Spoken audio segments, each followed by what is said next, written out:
നമസ്തേ. ജനം ഡിബേറ്റിലേക്ക് എല്ലാ പ്രിയപ്പെട്ട പ്രേക്ഷകർക്കും സ്വാഗതം. നിലമ്പൂർ ഉപതെരഞ്ഞെടുപ്പ് ആസന്നമായ നിയമസഭാ തെരഞ്ഞെടുപ്പിൻ്റെ ക്വാർട്ടർ ഫൈനൽ മത്സരമാണ്. നിലവിൽ UDF മാത്രമാണ് ഗ്രൗണ്ടിൽ കളിക്കാരനെ ഇറക്കിയിരിക്കുന്നത്. LDFിൻ്റെ സ്ഥാനാർത്ഥിയെ നാളെ പ്രഖ്യാപിച്ചേക്കും. NDA ഘടകകക്ഷിയായ BDJS-ഉം കളിക്കളത്തിലിറങ്ങുമെന്നാണ് അറിയുന്നത്.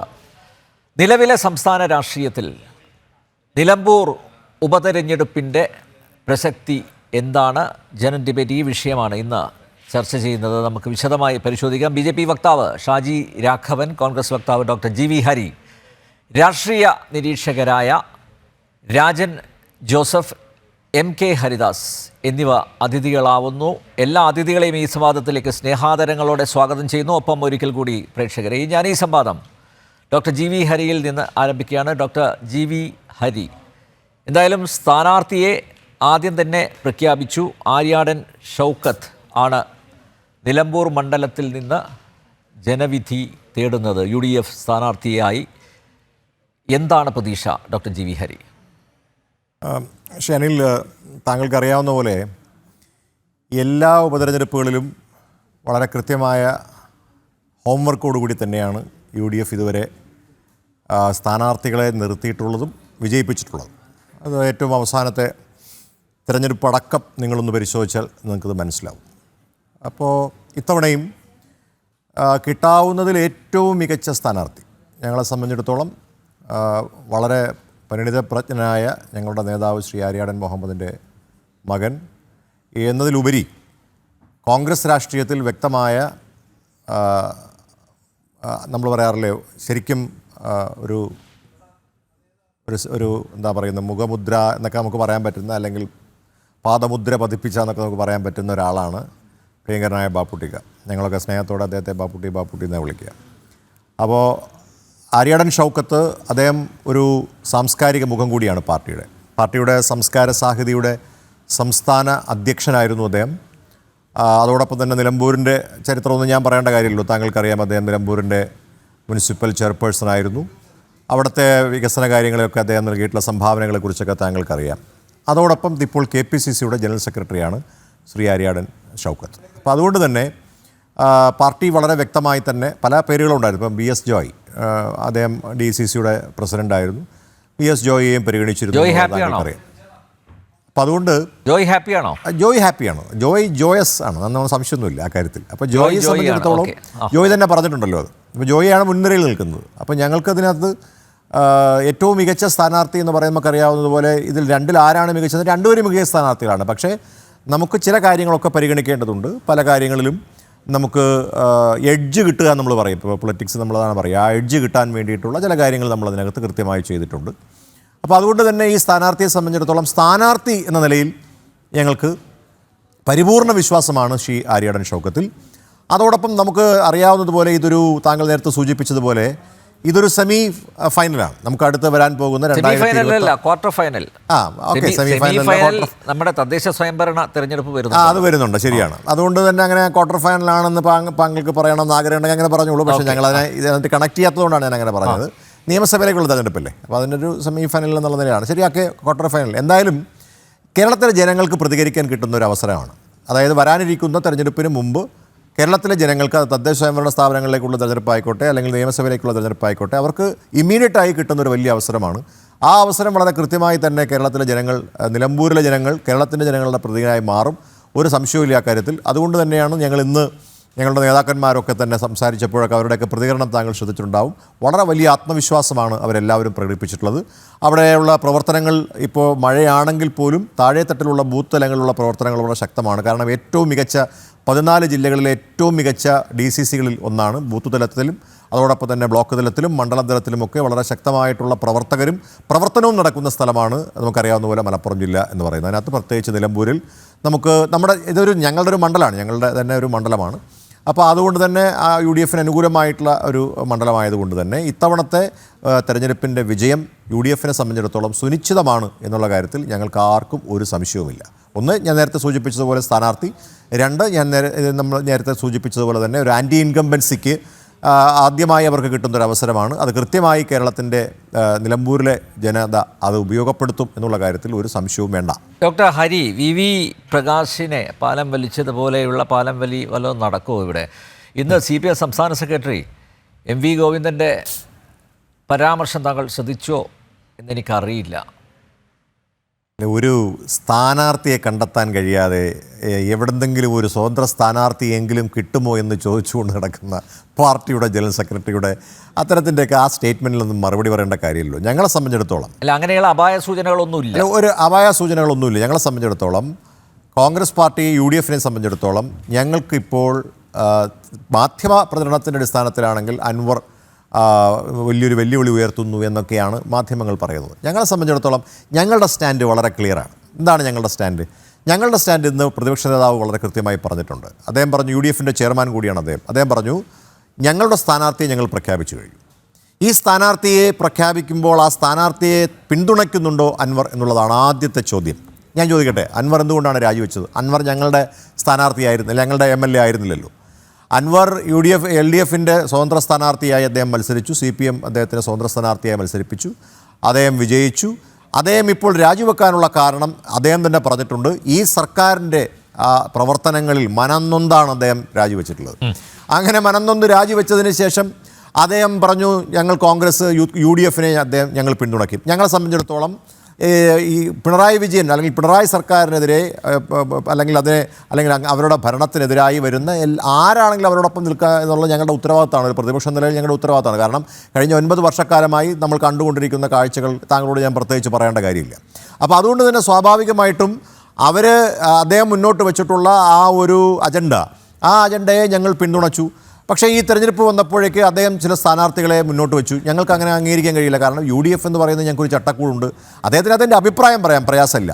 പക്ഷേ ഞങ്ങളൊരു സ്ഥാനാർത്ഥിയെ പ്രഖ്യാപിച്ചതിന് ശേഷം അദ്ദേഹം പറയുകയാണ്, സ്ഥാനാർത്ഥിയെ വളരെ മോശമായി ചിത്രീകരിച്ചാൽ അതിനെയൊന്നും അംഗീകരിച്ചു കൊടുക്കാനൊന്നും UDFനും കോൺഗ്രസിനൊന്നും കഴിയില്ല. അപ്പോൾ അതുകൊണ്ടാണ് ഇന്ന് ബഹുമാനപ്പെട്ട പ്രതിപക്ഷ നേതാവും അതോടൊപ്പം തന്നെ UDFൻ്റെ ചെയർമാനും പറഞ്ഞത്, അൻവർ ആദ്യം എടുക്കേണ്ട നിലപാട് എന്താണ്? അൻവർ ആദ്യം എടുക്കേണ്ട നിലപാട് UDFൻ്റെ സ്ഥാനാർത്ഥിയെ അദ്ദേഹം സപ്പോർട്ട് ചെയ്യുന്നുണ്ടോ, അദ്ദേഹം പിന്തുണയ്ക്കുന്നുണ്ടോ? അത് കഴിഞ്ഞിട്ടാണ് അദ്ദേഹത്തിൻ്റെ മുന്നണി പ്രവേശനവും ബാക്കി ചർച്ചകളും ഒക്കെ അതിനുശേഷമാണ്. മീറ്റിംഗ് നടന്നുകൊണ്ടിരിക്കുകയാണ്. എന്താ നിലമ്പൂരിൽ തകൃതിയായി മീറ്റിംഗ് ഒരു നടക്കുകയാണ്. കുഴപ്പമില്ലെന്നേ. തൃണമൂൽ കോൺഗ്രസിന്റെ സ്ഥാനാർത്ഥി വന്നേക്കാം.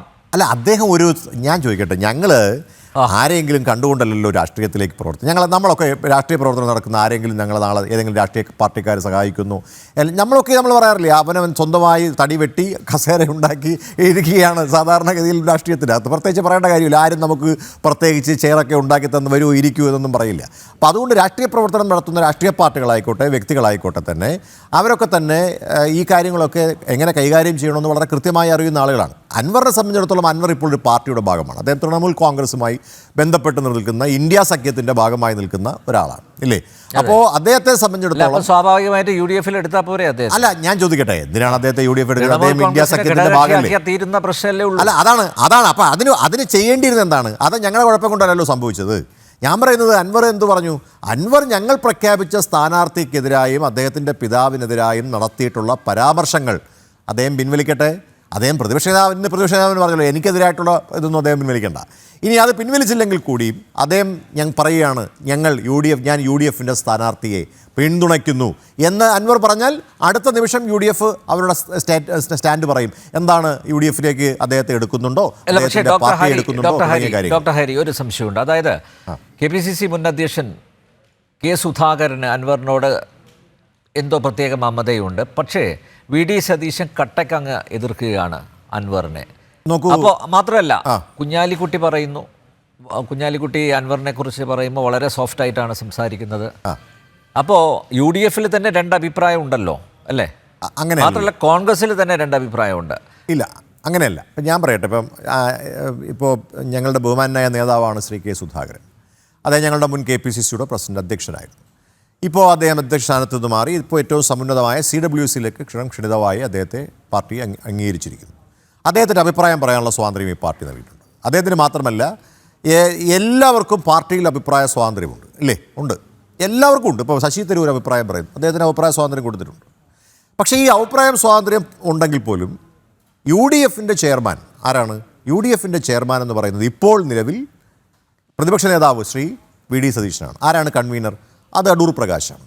അപ്പോൾ ഇവർ രണ്ടുപേരും പറയുന്ന അഭിപ്രായങ്ങളാണ് ഏറ്റവും അവസാനത്തെ അഭിപ്രായം, ലാസ്റ്റ് വേർഡ് നമ്മൾ പറയാറുണ്ട്. ആ അഭിപ്രായം എങ്ങനെയാണ് അവർ സമാഹരിക്കുന്നത്? അവരുടെ സ്വന്തം അഭിപ്രായമല്ല അവർ പറയുന്നത്. അവർ ഞങ്ങൾക്ക് പത്തോളം ഘടകകക്ഷികളുണ്ട്, ആ ഘടകകക്ഷികളുമായി നേതാക്കന്മാരുമായി സംസാരിക്കും. ഇപ്പോൾ ലീഗുമായി സംസാരിക്കും, അതോടൊപ്പം തന്നെ കേരള കോൺഗ്രസുമായി സംസാരിക്കും, അതോടൊപ്പം തന്നെ നമുക്കറിയാവുന്നതുപോലെ ഫോർവേഡ് ബ്ലോക്കുമായി സംസാരിക്കും. അങ്ങനെ എല്ലാ പ്രധാനപ്പെട്ട നേതാക്കന്മാരുമായി കൂടിയാലോചിച്ചതിന് ശേഷം UDFൻ്റെ അഭിപ്രായമാണ് ആര് പറയുന്നത്? പ്രതിപക്ഷ നേതാവ് പറയുന്നത്, അല്ലെങ്കിൽ കൺവീനർ പറയുന്നത്. അതിനകത്ത് പിന്നീട് വേറെ വ്യക്തിപരമായിട്ടുള്ള അഭിപ്രായങ്ങൾക്കൊന്നും പ്രസക്തിയില്ല. അപ്പോൾ ആ അഭിപ്രായം പറഞ്ഞു കഴിഞ്ഞാൽ ആ അഭിപ്രായം എന്ന് പറയുന്നത് ശ്രീ വി ഡി സതീശൻ്റെ അഭിപ്രായം മാത്രമല്ല, അത് അടൂർ പ്രകാശിൻ്റെ അഭിപ്രായമല്ല, അത് UDFൻ്റെ അഭിപ്രായമാണ്, അത് കോൺഗ്രസിൻ്റെ അഭിപ്രായമല്ല, അത് UDFൻ്റെ അഭിപ്രായമാണ്. അപ്പോൾ അതുകൊണ്ട് ആ അഭിപ്രായം പറഞ്ഞു കഴിഞ്ഞാൽ അതാണ് പാർട്ടിയുടെ അല്ലെങ്കിൽ UDFൻ്റെ നിലപാട്. ആ നിലപാട് എല്ലാവരും അംഗീകരിച്ച് മുന്നോട്ട് പോകേണ്ടതുണ്ട്. എല്ലാവരും അംഗീകരിച്ച് മുന്നോട്ട് പോകാൻ ബാധ്യസ്ഥവുമാണ്, ഒരു സംശയവുമില്ല. വ്യത്യസ്തമായ അഭിപ്രായങ്ങൾ എല്ലാവർക്കും പറയാം. അതിനുള്ള സ്വാതന്ത്ര്യം ജനാധിപത്യ പാർട്ടി എന്ന നിലയിൽ കോൺഗ്രസ് എല്ലാ കാലത്തും കൊടുത്തിട്ടുണ്ട്. UDFലും അതോടൊപ്പം പ്രവർത്തിക്കുന്ന ജനാധിപത്യ പാർട്ടികൾ കൊടുത്തിട്ടുണ്ട്. പക്ഷേ ഒരു സമവായത്തിലേക്ക്, ഒരു കാര്യത്തിലേക്ക് എത്തിക്കഴിഞ്ഞാൽ അതിന് ചുമതലപ്പെടുത്തിയിരിക്കുന്ന ആളുകൾ പറയുന്നതാണ് നമുക്കറിയാവുന്നതുപോലെ പ്രോമിനൻസ് ലഭിക്കുന്നത്.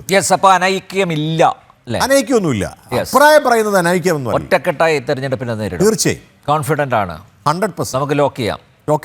മറ്റ് 2 അതിഥികൾ കൂടി ചേരുന്നുണ്ട്. ഷാജി രാഘവൻ, NDAക്ക് സ്ഥാനാർത്ഥി ഉണ്ടാകുമോ? NDA BDJSൻ്റെ സ്ഥാനാർത്ഥിയെ കളത്തിൽ ഇറക്കും എന്ന് അറിയുന്നോ? അതിൽ എപ്പോൾ തീരുമാനം ഉണ്ടാവും?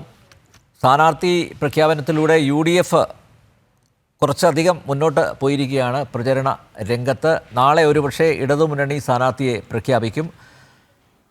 NDA സ്ഥാനാർത്ഥി ഉണ്ടാകുമോ? ഉണ്ടെങ്കിൽ എപ്പോൾ പ്രഖ്യാപിക്കും?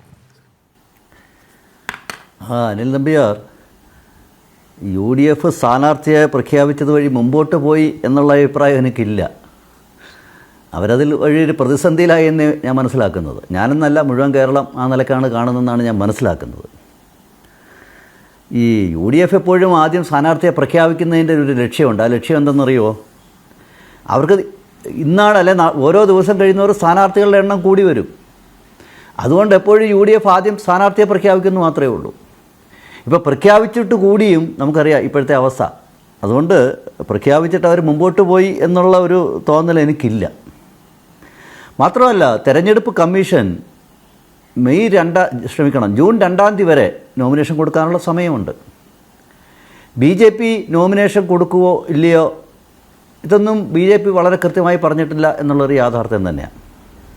ഞങ്ങളെ സംബന്ധിച്ചോളം ഈ കാര്യങ്ങൾ ആലോചിക്കുന്നുണ്ട്. പാർട്ടിയുടെ ബഹുമാന്യനായ സംസ്ഥാന അധ്യക്ഷൻ ഈ തെരഞ്ഞെടുപ്പ് വിജ്ഞാപനം വന്നതിന് ശേഷം വളരെ കൃത്യമായി പറഞ്ഞൊരു കാര്യമുണ്ട്. അത് സാധാരണ കേരളത്തിൽ നിലനിൽക്കുന്ന ഒരു ക്ലീഷേ രാഷ്ട്രീയം, പ്രത്യേകിച്ച് തെരഞ്ഞെടുപ്പിനോട് അടുക്കുമ്പോഴുണ്ടാകുന്ന ചില രാഷ്ട്രീയങ്ങളൊക്കെയുണ്ട്. അദ്ദേഹം ആദ്യം കേരളത്തിലെ ജനങ്ങളോട് പറഞ്ഞൊരു പ്രധാനപ്പെട്ട കാര്യം എന്താ?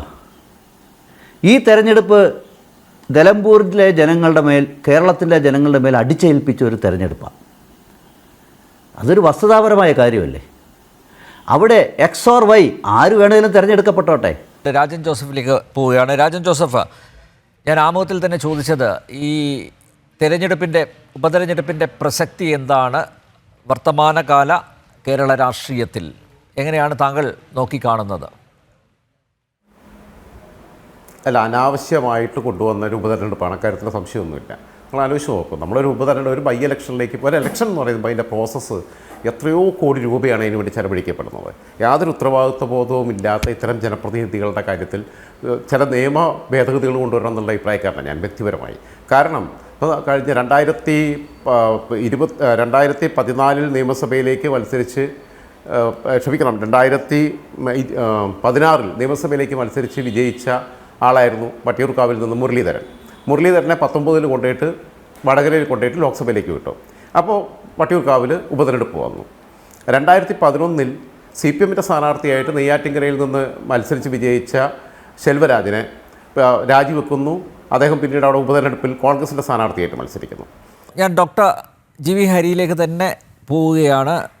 Doctor GV Hari, Anwar factor അത് എങ്ങനെയായിരിക്കും അത് വർക്ക് ചെയ്യുക നിലമ്പൂരിൽ? ഞങ്ങളെ സംബന്ധിച്ചിടത്തോളം അൻവർ UDFനെ പിന്തുണയ്ക്കുന്നതിനെ ഞങ്ങൾ സ്വാഗതം ചെയ്യും. ഞങ്ങൾ പറഞ്ഞല്ലോ, ഞങ്ങളെ സംബന്ധിച്ചിടത്തോളം തെരഞ്ഞെടുപ്പിൽ എല്ലാവരുടെയും വോട്ടുകൾ ആവശ്യമാണ്. അപ്പോൾ അൻവർ അവിടെ MLA ആയിരുന്ന ആളാണ്, ജനങ്ങൾക്കിടയിൽ സ്വാധീനമുള്ള ആളാണ്, ജനങ്ങൾക്ക് വേണ്ടി ഒരുപാട് കാര്യങ്ങൾ ചെയ്തിട്ടുള്ള ആളാണ്. അതിനകത്തൊന്നും ഞങ്ങൾക്കാർക്കും ഒരു സംശയമില്ല. അദ്ദേഹം പക്ഷേ LDFൻ്റെ അല്ലെങ്കിൽ CPMൻ്റെ ഈ രാഷ്ട്രീയത്തെ അല്ലെങ്കിൽ ആ രാഷ്ട്രീയത്തെ തള്ളിപ്പറഞ്ഞുകൊണ്ടാണ് അദ്ദേഹം രാജിവെച്ചിട്ടുള്ളത്. അത് ഞങ്ങൾ കാരണമൊന്നുമല്ല അദ്ദേഹം രാജിവെച്ചിട്ടുള്ളത്. ഇപ്പോൾ ഷാജി പ്രഭാകരൻ കുറച്ച് മുമ്പ് സൂചിപ്പിച്ചിട്ടുള്ളത് കാര്യം ഇത് എന്താണ് ജനങ്ങളെ വരുത്തി വെച്ചിട്ടുള്ള ഒരു തെരഞ്ഞെടുപ്പാണ് എന്നുള്ളതാണ്. ആയിക്കോട്ടെ, അത് എന്തുകൊണ്ടാണെന്നുള്ളത് അത് UDF കാരണമല്ലല്ലോ. അത് എൻ്റെ പ്രധാനപ്പെട്ട കാരണം എന്ന് പറയുന്നത് LDF തന്നെയാണ്, CPM ആണ് എന്നുള്ളത് അദ്ദേഹം തന്നെ പറഞ്ഞിട്ടുണ്ട്. അപ്പോൾ അതുകൊണ്ട് അൻവർ ഫാക്ടർ എന്ന് പറയുന്നത് നിലവിൽ സ്വാഭാവികമായിട്ടും താങ്കൾക്ക് അറിയാവുന്ന ഒരു MLA ആയിരിക്കുന്ന ഒരാൾ സ്വാഭാവികമായിട്ടും അദ്ദേഹം സ്വാധീനമില്ലാത്ത ആളായിരിക്കില്ലല്ലോ. അദ്ദേഹം സ്വതന്ത്രനായി മത്സരിക്കുന്നു, CPMൻ്റെ സഹായം അല്ലെങ്കിൽ ഉണ്ടായിട്ടുണ്ട് എന്നൊക്കെ. എന്നാൽ പോലും അദ്ദേഹം അവിടെ ജനപ്രതിനിധിയായിരുന്നപ്പോൾ സ്വാഭാവികമായിട്ടും അദ്ദേഹത്തിന് ആ മണ്ഡലത്തിൽ നല്ല സ്വാധീനമുണ്ട്. അല്ല, അത് ആ സ്വാധീനം നിങ്ങൾ അംഗീകരിക്കുന്നുണ്ട്. അതുവഴി അൻവർ ഫാക്ടറും UDF അംഗീകരിക്കുന്നുണ്ട്. അതൊരു യാഥാർത്ഥ്യമാണ്. അതെ, പക്ഷേ ഇല്ലാന്ന് പറഞ്ഞിട്ട് കാര്യമില്ലല്ലോ. പക്ഷേ ഈ അൻവറിനെ അതുവഴി ഭയക്കുന്നുണ്ടോ എന്നുള്ളതാണ്. കാരണം അതാണ് ഞാൻ നേരത്തെ പറഞ്ഞത്. കോൺഗ്രസിൻ്റെ ചില നേതാക്കന്മാർ അൻവറിനെ സ്വാഗതം ചെയ്യുന്നു, പക്ഷേ ചിലർ അൻവറിനെ പൂർണ്ണമായും തള്ളിക്കളയുന്നു. അപ്പോൾ നോക്കൂ, ആര്യാടൻ മുഹമ്മദ് 8 തവണയാണ് 8 ടേമിലാണ് നിലമ്പൂരിൽ നിന്ന് നിയമസഭയിൽ എത്തിയത്, നിലമ്പൂരിൻ്റെ പ്രതിനിധിയെ, അല്ലേ? അതെ, യെസ്. MB ഗംഗാധരൻ 2 ടേം നിലമ്പൂരിനെ പ്രതിനിധീകരിച്ചു. അതെ.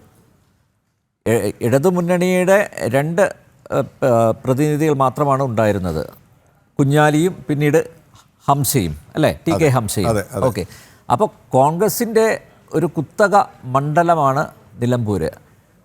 ആ കുത്തകയാണ് അൻവർ തകർത്തത്. 2 ടേം ജനപ്രതിനിധിയായി നിലമ്പൂരിൽ നിന്ന്. അപ്പോൾ സ്വാഭാവികമായി അൻവർ അവിടെ കുറേ വികസന പ്രവർത്തനങ്ങളൊക്കെ കൊണ്ടുവന്നിട്ടുണ്ട്. ഇന്നിപ്പോൾ മുഖ്യമന്ത്രി പിണറായി വിജയൻ കറിവേപ്പിലയായി അൻവറിനെ തള്ളിക്കളഞ്ഞിട്ടുണ്ടെങ്കിലും അൻവർ അവിഭാജ്യ ഘടകമായിരുന്നു, ഇടതുമുന്നണിയുടെ അവിഭാജ്യ ഘടകമായിരുന്നു.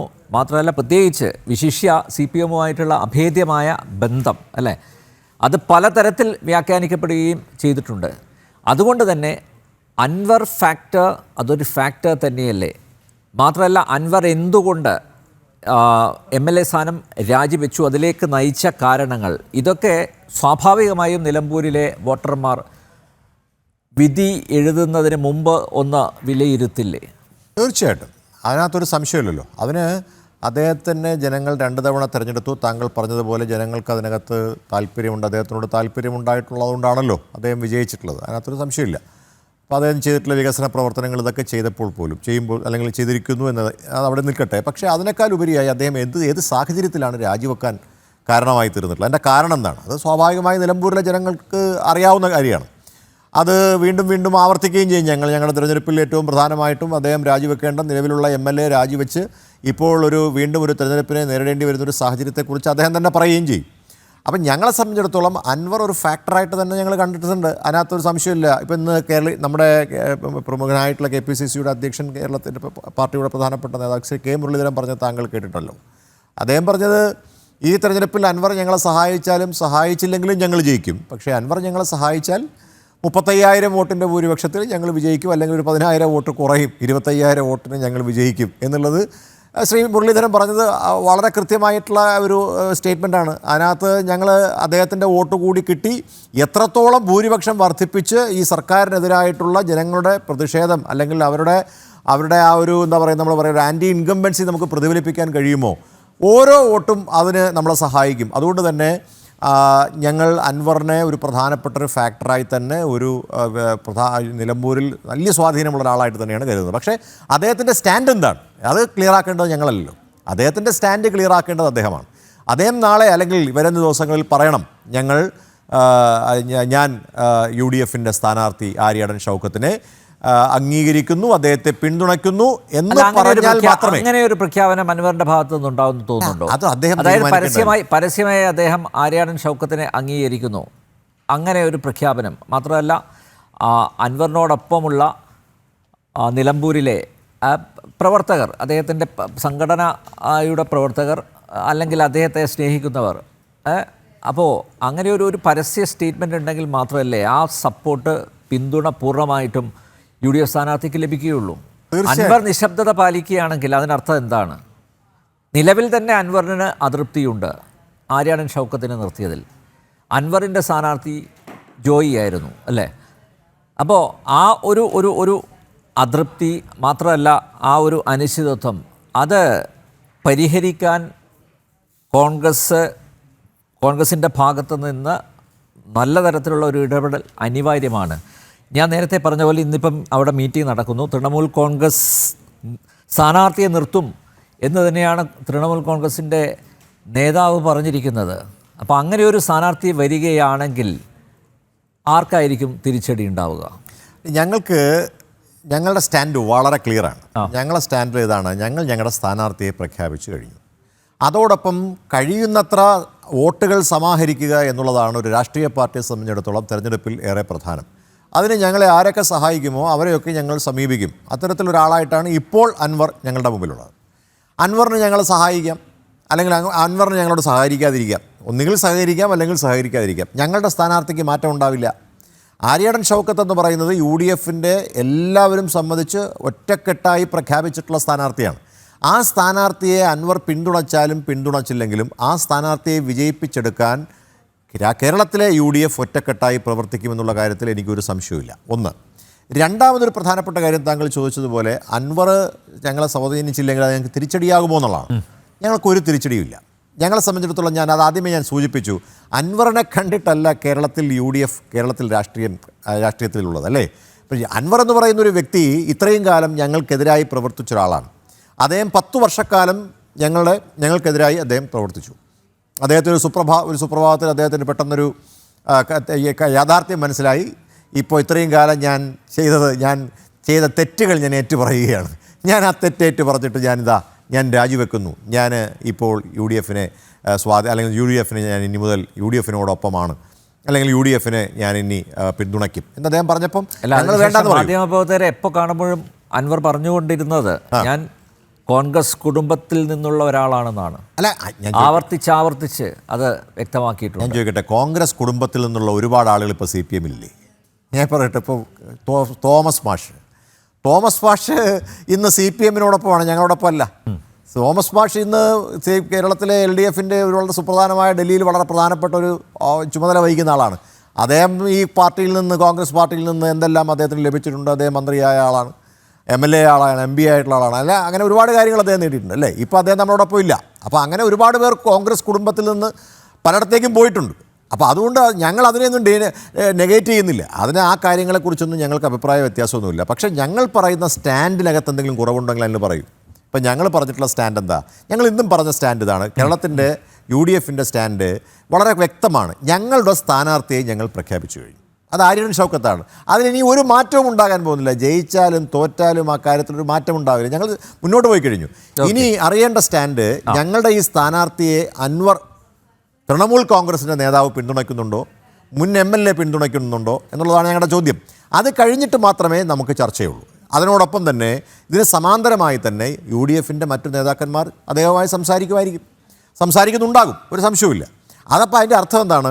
അദ്ദേഹത്തിനെ നമുക്ക് കാര്യങ്ങൾ ബോധ്യപ്പെടുത്തി നമ്മളെല്ലാവരും കൂടി ഒരുമിച്ച് നിന്നാൽ കൂടുതൽ ഭൂരിപക്ഷത്തോടു കൂടി കേരളത്തിലെ സർക്കാരിനെതിരായിട്ടുള്ള ഒരു തുടക്കം, അല്ലെങ്കിൽ അവരെ താഴെ ഇറക്കാനുള്ളൊരു ശ്രീ KC വേണുഗോപാൽ പറഞ്ഞതുപോലെ അതിൻ്റെ കൗണ്ട് ഡൗൺ നിലമ്പൂരിൽ നിന്ന് ആരംഭിക്കാം. അതിനകത്ത് മാക്സിമം എത്രത്തോളം നമുക്ക് ഭൂരിപക്ഷം കൂട്ടാൻ സാധിക്കുമോ അത്രത്തോളം ഭൂരിപക്ഷം കൂട്ടാൻ സാധിക്കും.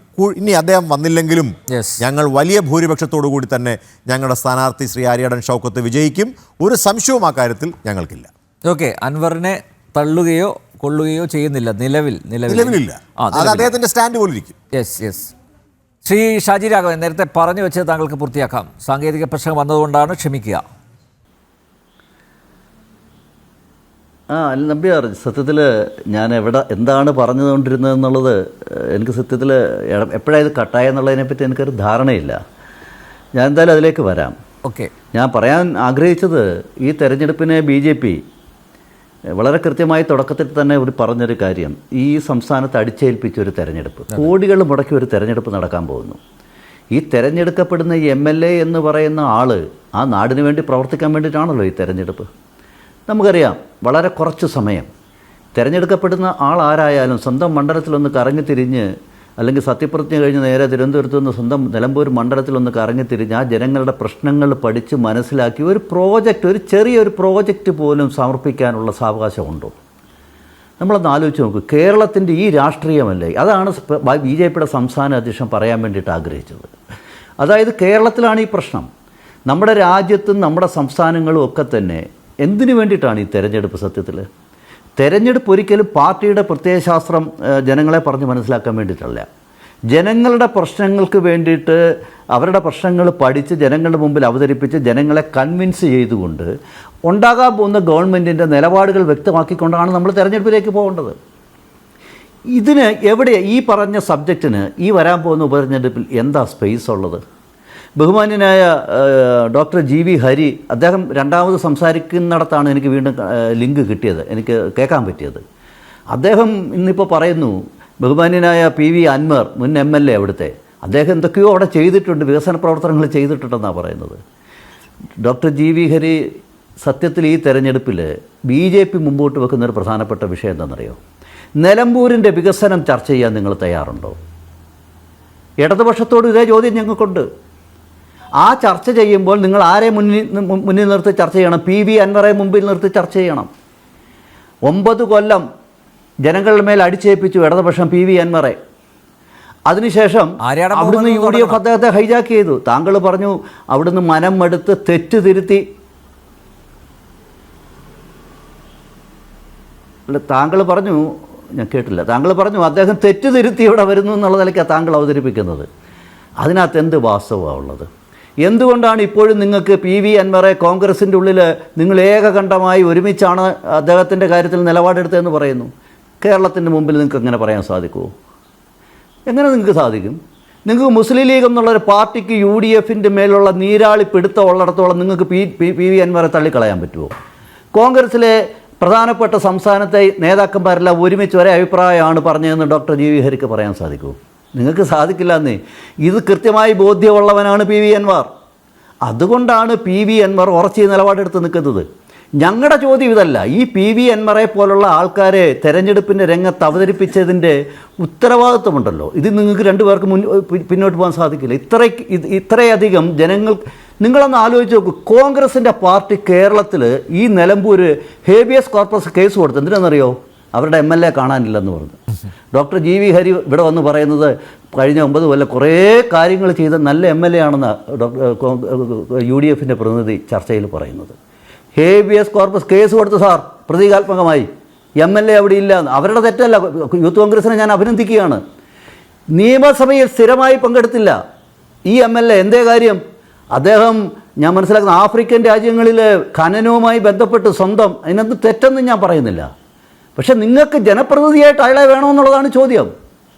ഞങ്ങളതുകൊണ്ടാണ് ചോദിക്കുന്നത്. നിങ്ങൾ ഈ പറയുന്ന നിലമ്പൂരിലെ പാവപ്പെട്ട സാധാരണക്കാരുടെ ജനങ്ങൾ, അവരുടെ രാഷ്ട്രീയത്തെ നിങ്ങൾ മുതലെടുക്കരുത്. ഇന്ന് നമ്മളൊന്ന് ആലോചിച്ച് നോക്കൂ. ഇപ്പോൾ ഈ തെരഞ്ഞെടുപ്പിൻ്റെ ഈ ഘട്ടത്തിൽ നമ്മൾ നിന്ന് നോക്കുമ്പോൾ അവിടുത്തെ യഥാർത്ഥത്തിലുള്ള വിഷയം എന്താ?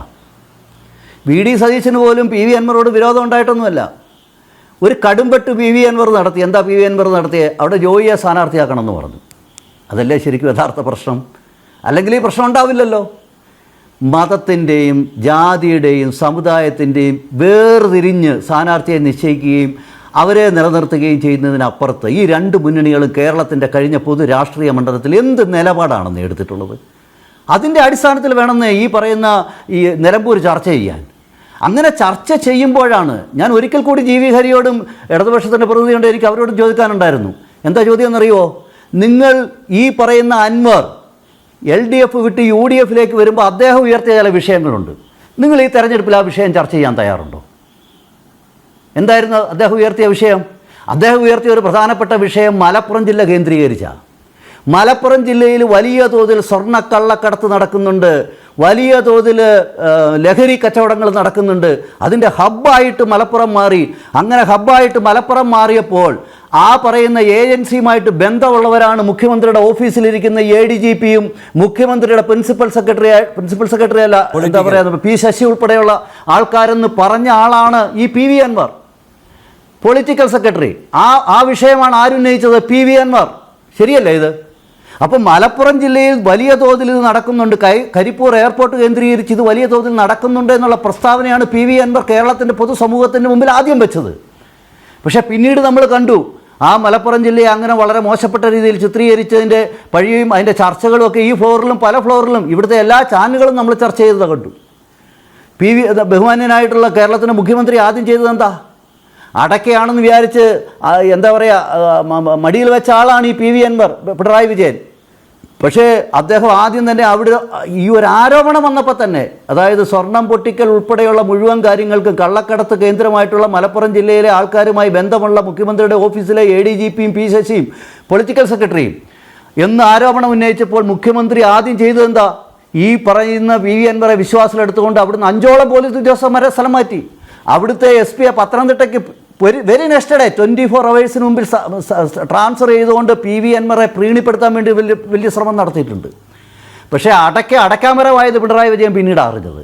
പിന്നീടാണല്ലോ നമ്മൾ കേരളത്തിൻ്റെ ബാക്കി ചരിത്രം നമ്മൾ കേരളത്തിൻ്റെ കഴിഞ്ഞ കാലങ്ങളിൽ കണ്ടതാണ്, കേരളത്തിൻ്റെ കഴിഞ്ഞകാല രാഷ്ട്രീയത്തിൽ നമ്മൾ കണ്ടതാണ്. അങ്ങനെയുള്ളൊരു PV അൻവറാണ്.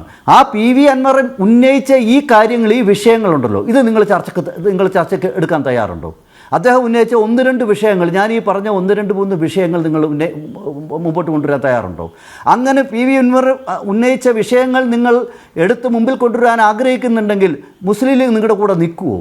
കാരണം PV അൻവർ ആദ്യം ഈ ആരോപണം ഉന്നയിച്ചപ്പോൾ അതിനെ എതിർത്തത് മുസ്ലിം ലീഗാണ്. മലപ്പുറം ജില്ലയെ അങ്ങനെ ഒരു ബ്രാൻഡായിട്ട് നിങ്ങൾക്ക് മാറ്റാൻ സാധിക്കില്ല എന്ന് പറയുന്ന വലിയ തോതിൽ കോലാഹലം അവരുണ്ടാക്കി. പക്ഷേ സത്യസന്ധമായിട്ടാണ് PV അൻവർ ഈ കാര്യം പറഞ്ഞത്. ഇത് രണ്ടും സത്യസന്ധമാണ്. അവിടെ ഈ പറയുന്ന അവിടെ മലപ്പുറം ജില്ലയിൽ അതിന്റെ പിണിയാളുകളായിട്ട് അതുമായി ബന്ധപ്പെട്ടവർ മുഖ്യമന്ത്രിയുടെ ഓഫീസിലുണ്ടെന്നും പറഞ്ഞത് ശരിയാണ്. അല്ല, അതാണ് അനിൽ തമ്പിയെ ഞാൻ സൂചിപ്പിച്ചത്. അതുകൊണ്ടാണല്ലോ GV ഹരി അത്രയൊക്കെ കൃത്യമായിട്ട് കോൺഗ്രസ് എല്ലാം മുഴുവനായിട്ടും VD സതീശൻ്റെ കൂടെയാണെന്ന് പറഞ്ഞാലും VD സതീശൻ കേരളത്തിൻ്റെ രാഷ്ട്രീയത്തിൽ, കോൺഗ്രസ് രാഷ്ട്രീയത്തിൽ ഒറ്റപ്പെട്ട് നിൽക്കുക. കാരണം കുഞ്ഞാലിക്കുട്ടി ഒരു നിലപാടെടുത്താൽ, മുസ്ലിം ലീഗ് ഒരു നിലപാടെടുത്താൽ ഒരടി മുമ്പോട്ട് പോകാൻ കേരളത്തിൽ ഏത് കോൺഗ്രസ്സുകാരനാണെന്ന് PV അൻവറെ അവരെവരെയൊക്കെ ഇവർ ചീത്ത വിളിക്കും. ഞാനൊന്ന് ചോദിച്ചോട്ടെ, ഇപ്പം തന്നെ നമുക്കറിയാം മുൻകാല രാഷ്ട്രീയത്തിൽ ഇപ്പോഴത്തെ അവിടെ സ്ഥാനാർത്ഥിയായിട്ടുള്ള UDFൻ്റെ സ്ഥാനാർത്ഥിയായി പ്രഖ്യാപിച്ചിട്ടുള്ള നമ്മുടെ UDFൻ്റെ നിലവിലെ സ്ഥാനാർത്ഥി, അദ്ദേഹത്തിൻ്റെ പിതാവ് അവിടെ മുൻകാല നേതാവായിരുന്നു. ആ കാലഘട്ടത്തിൽ പോലും UDFും നമുക്കറിയാം, പ്രത്യേകിച്ച് മുസ്ലിം ലീഗും അതേപോലെ തന്നെ ഈ പറയുന്ന നിലമ്പൂരെ നമ്മുടെ സ്ഥാനാർത്ഥിയുടെ അദ്ദേഹത്തിൻ്റെ പേര് ഞാൻ പെട്ടെന്ന് എൻ്റെ നാവിൽ മറന്നുപോയി, ആര്യാടൻ മുഹമ്മദ് സാറും മുസ്ലിം ലീഗും തമ്മിലുള്ള വലിയ ഒരു വലിയ കോൾഡ് വാർ നമുക്കറിയാം. ഇത് നമുക്ക് നല്ല ബോധ്യമുള്ള ആളാണ്. ആര്യാടൻ മുഹമ്മദ് സാറിനെ സംബന്ധിച്ചിടത്തോളം നല്ല നിലപാടുള്ള ആളായിരുന്നു, കോൺഗ്രസിൽ നിന്നൊന്നും ആർക്കും സംശയമില്ല. പക്ഷെ അന്ന് അദ്ദേഹം എടുത്ത നിലപാട് പോലും, ശ്രീ ആര്യാടൻ മുഹമ്മദ് എടുത്ത നിലപാട് പോലും ഇന്ന് ഞാൻ ഡോക്ടർ GV ഹരിയോട് ചോദിക്കുകയാണ്, കോൺഗ്രസിൽ കേരളത്തിൽ ആർക്കെങ്കിലും എടുക്കാൻ വേണ്ടിയിട്ട് സാധിക്കുമോ?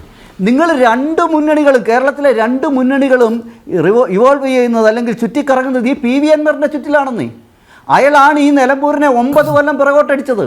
അതുകൊണ്ടാണ് BJP നിങ്ങളടുത്ത് കേരളത്തിൻ്റെ പൊതുമധ്യത്തിലും ചോദിക്കുന്നത്, ഈ തെരഞ്ഞെടുപ്പ് പോലും, ആ തെരഞ്ഞെടുപ്പ് അടിച്ചേൽപ്പിച്ച PV അൻവറും അതിന് പിന്നിൽ പ്രവർത്തിച്ച LDFും UDFും പ്രത്യേകിച്ച് മുസ്ലിം ലീഗും, ഈ പാർട്ടികൾ വീണ്ടും ഈ തെരഞ്ഞെടുപ്പിൻ്റെ ഘട്ടത്തിൽ പോലും കേരളത്തിൻ്റെ വികസനമോ നിലമ്പൂരിൻ്റെ വികസനമോ ചർച്ച ചെയ്യാൻ തയ്യാറല്ല.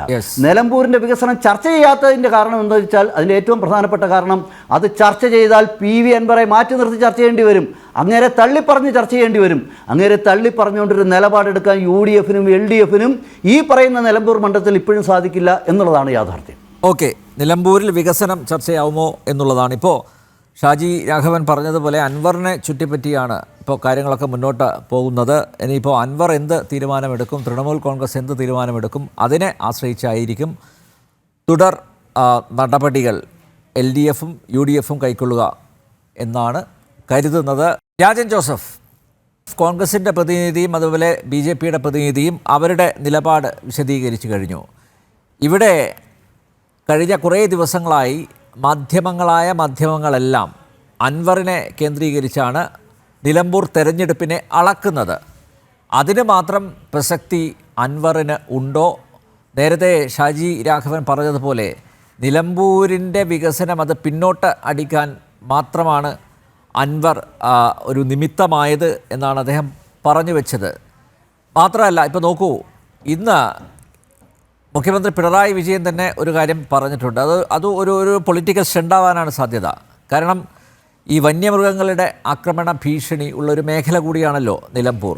അപ്പോൾ സ്വാഭാവികമായും അതിനെ ചെറുക്കാൻ ആയിട്ടൊരു നിയമനിർമ്മാണം നടത്തും, കേന്ദ്രത്തിൻ്റെ അനുമതിയോടുകൂടി എന്നാണ് പറഞ്ഞിരിക്കുന്നത്. അതായത് വന്യമൃഗങ്ങളെ വെടിവെച്ച് കൊല്ലാൻ പറ്റുമെങ്കിൽ വെടിവെച്ച് കൊല്ലും.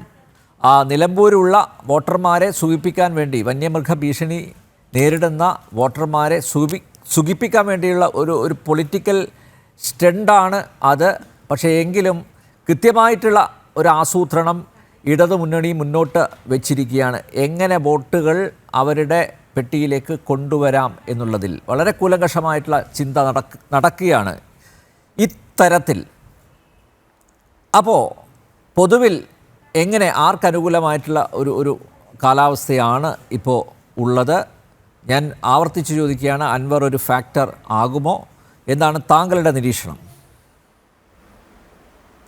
അൻവർ ഒരു ഫാക്ടർ ആകുമെന്ന് വെച്ചാൽ ഫാക്ടർ ആവും. കാരണം അൻവർ പിന്നെ 2011 നിയമസഭാ തെരഞ്ഞെടുപ്പിൽ അദ്ദേഹത്തിൻ്റെ വീട് ഉൾപ്പെടുന്ന ഏറനാട് മണ്ഡലത്തിൽ PK ബഷീറിനെതിരെ മത്സരിക്കുകയും LDFിൻ്റെ സ്ഥാനാർത്ഥിയെ 3ാം സ്ഥാനത്താക്കിക്കൊണ്ട് അദ്ദേഹം 2ാം സ്ഥാനത്തെത്തുകയും ചെയ്തു.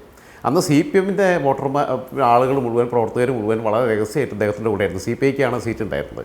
ആളുകളെ പർച്ചേസ് ചെയ്യാനുള്ള കപ്പാസിറ്റിയുള്ള സാമ്പത്തിക ശേഷി അന്ന് അൻവറിനുണ്ടായിരുന്നു. ഇപ്പം പിന്നെ എല്ലാം ലോക്കായതുകൊണ്ടും പലയിടത്തും ബ്ലോക്കായി കിടക്കുന്നതുകൊണ്ടും പ്രോപ്പർട്ടി ഒന്നും ചെയ്യാൻ പറ്റാത്തതുകൊണ്ടും പിന്നെ കുറച്ച് പ്രതിസന്ധികളുണ്ട്. എന്നാൽ തന്നെയും 2014 അങ്ങനെ മത്സരിക്കുന്നു. ക്ഷമിക്കണം, 2011. അത് കഴിഞ്ഞിട്ട് 2014 ലോക്സഭാ തെരഞ്ഞെടുപ്പിൽ ഇദ്ദേഹം MI ഷാനവാസിനും സത്യൻ മുഖേരിക്കുമെതിരെ സ്വതന്ത്ര സ്ഥാനാർത്ഥിയായിട്ട് വയനാട് ലോക്സഭാ മണ്ഡലത്തിൽ മത്സരിക്കുന്നു. അവിടെയും മത്സരിച്ച് അന്ന് 10-35,000 വോട്ട് പിടിച്ചു.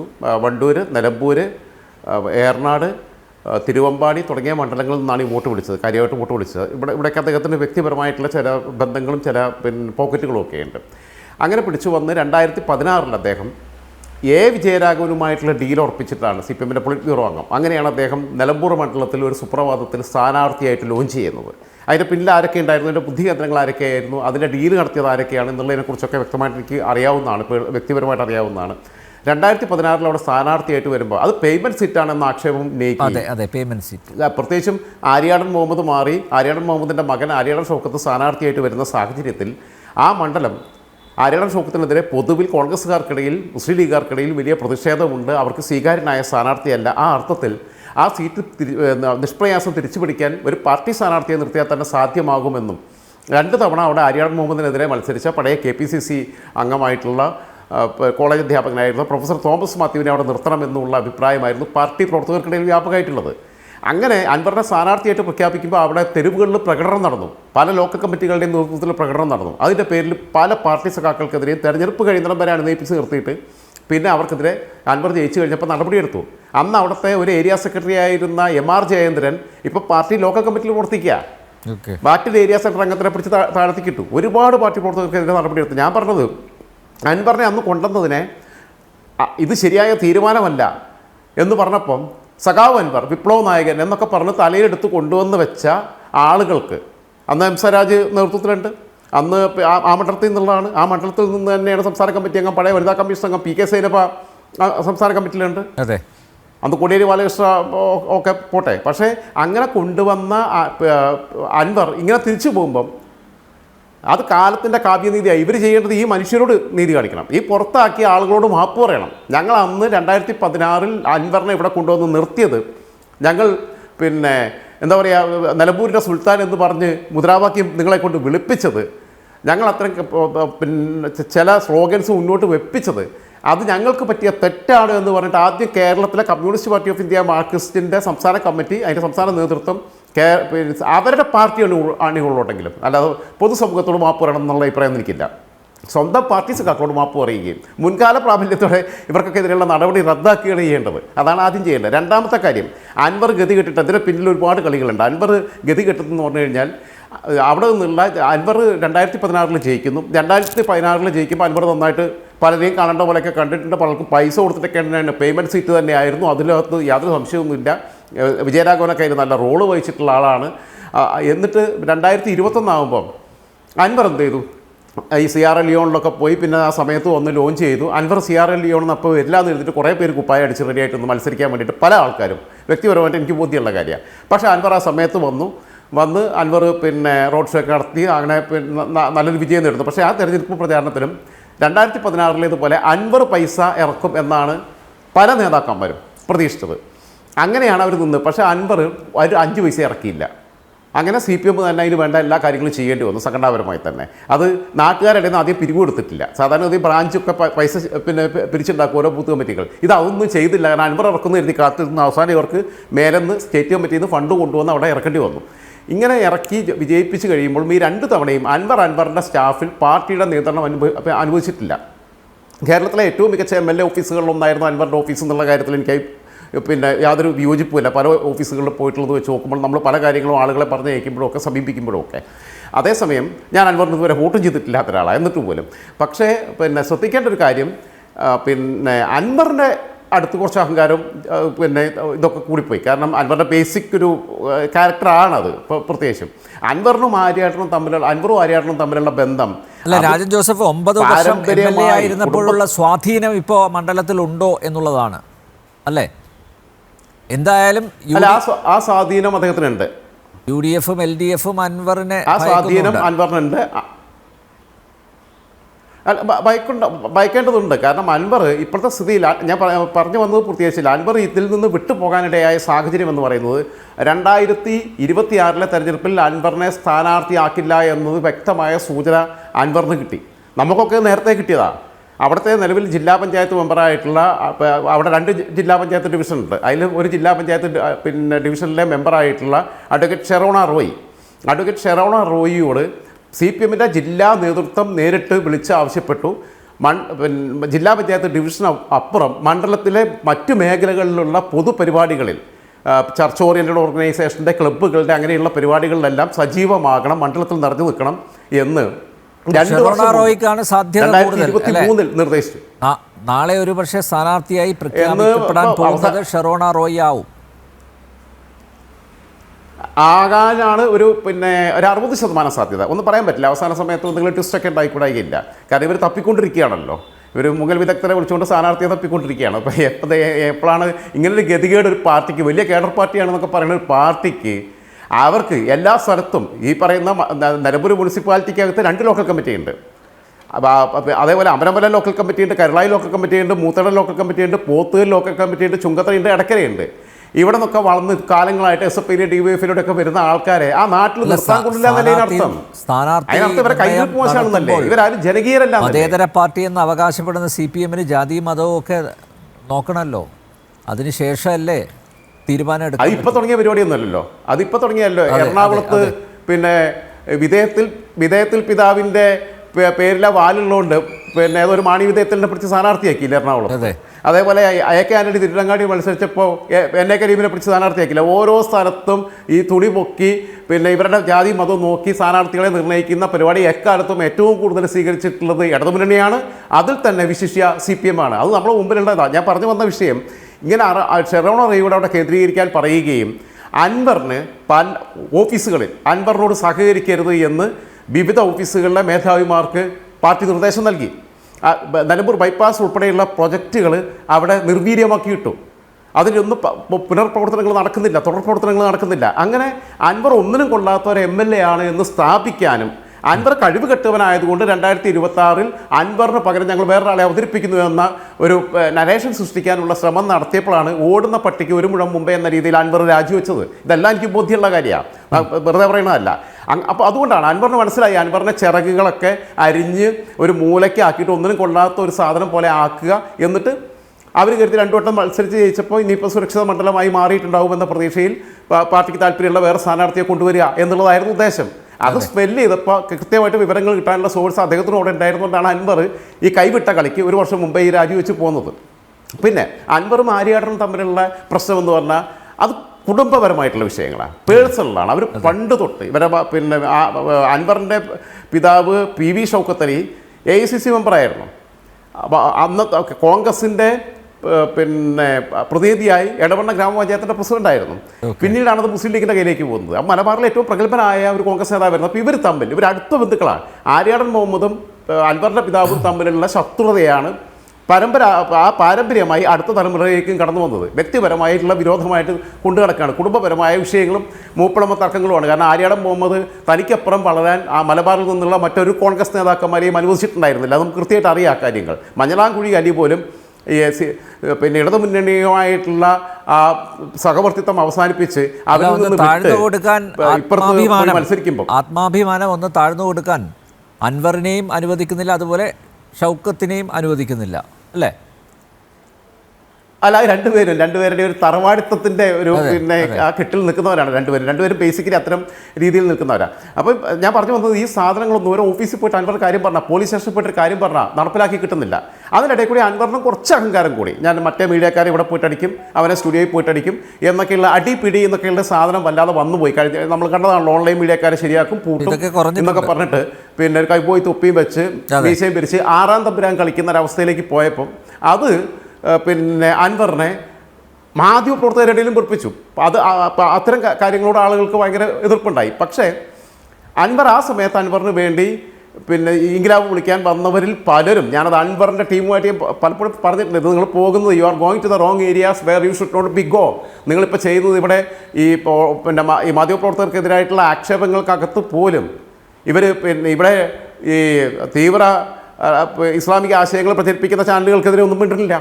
അല്ലാത്ത ചാനലുകളെ തെരഞ്ഞു പിടിച്ചിട്ട് ഇങ്ങനെ അറ്റാക്ക് ചെയ്യുന്നത് ഇതൊരു സാമൂഹിക സമുദായ ധ്രുവീകരണം ഉണ്ടാക്കും, ഒരു മത ധ്രുവീകരണം ഉണ്ടാക്കും എന്നൊക്കെ പറഞ്ഞു. കാരണം ഇദ്ദേഹത്തിൻ്റെ പോസ്റ്റുകൾ എടുത്ത് ഷെയർ ചെയ്ത് കൊണ്ടുപോയിട്ടുള്ളത് മുഴുവൻ മൗദൂദി സുഡാപ്പി പ്രൊഫൈലുകൾപ്പെട്ടവരായിരുന്നു. അപ്പോൾ ഇദ്ദേഹം സ്വയം വളർന്നു കരുതി. പക്ഷേ ഇതിൻ്റെ പ്രശ്നം എന്താണെന്ന് വെച്ചാൽ അൻവർ സെക്കുലറാണ്. ആ കാര്യത്തിലൊന്നും എനിക്ക് അഭിപ്രായ വ്യത്യാസമില്ല. ആര്യാടൻ ഷൗക്കത്തും 100% സെക്കുലറാണ്. ഇവരെയൊന്നും അപ്പോൾ അൻവറിനെ ആണെങ്കിലും ആര്യാടൻ ഷൗക്കത്തിനെ ആണെങ്കിലും VS ജോയിയെ ആണെങ്കിലും ഒന്നും മതപരമായ ഒരു പിന്നെ രീതിയിൽ നോക്കിക്കാണുന്നതിനോട് വിയോജിപ്പുള്ള ആളാണ്. കാരണം ഇവർ 3 പേരും 100% സെക്കുലർ ആണെന്നുള്ളത് നന്നായിട്ട് അറിയാവുന്ന ഒരാളാണ് ഞാനപ്പോൾ. അതിലൊന്നും ആർക്കും സംശയം ഉണ്ടാവില്ല. അപ്പോൾ അവരെ ആ രീതിയിൽ സ്ഥാനാർത്ഥികളൊക്കെ നിർണ്ണയിക്കുമ്പോൾ ജാതി മതം നോക്കേണ്ട ആവശ്യമില്ലാത്തൊരു കാലത്താണ് ജീവിക്കണം എന്നുള്ളത് തിരിച്ചറിവെങ്കിലും വേണം. അങ്ങനെ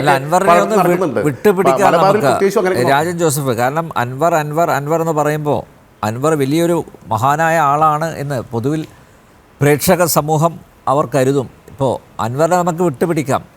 മറ്റേ ഈ അൻവർ ഫാക്ടർ മാറ്റി നിർത്തി കഴിഞ്ഞാൽ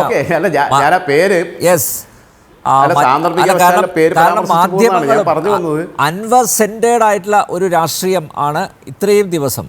എന്തായാലും 2 സ്ഥാനാർത്ഥികളെ പ്രഖ്യാപിച്ചിട്ടില്ല, UDFിൻ്റെ സ്ഥാനാർത്ഥി മാത്രമേ ഉള്ളൂ. പക്ഷേ ഇത്രയും ദിവസത്തെ പ്രചരണത്തിൽ അൻവറിന് തന്നെയാണ് ഒരു അപ്രമാദിത്വം കിട്ടിയിരിക്കുന്നത്. അതിന് മാത്രം മഹത്വമൊന്നും അൻവറിനില്ല എന്ന് നമുക്കറിയാം. അപ്പോൾ അതുകൊണ്ട് അൻവറിനെ മാറ്റി നിർത്തി കഴിഞ്ഞാൽ നേരത്തെ ഷാജി രാഘവൻ ചൂണ്ടിക്കാണിച്ചതുപോലെ നിലമ്പൂരിൻ്റെ വികസനമടക്കം ചർച്ച ചെയ്യണ്ടല്ലേ?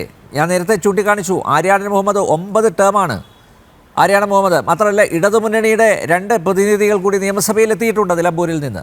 അപ്പോൾ സ്വാഭാവികമായിട്ട് ആ മണ്ഡലത്തിൻ്റെ വികസനം കൂടി ചർച്ച ചെയ്യപ്പെടേണ്ടതല്ലേ? അതോ ഈ അൻവറിൽ മാത്രം ഒതുങ്ങി ആ പിന്നെ പ്രചരണം അങ്ങനെ മുന്നോട്ട് പോയാൽ മതിയോ?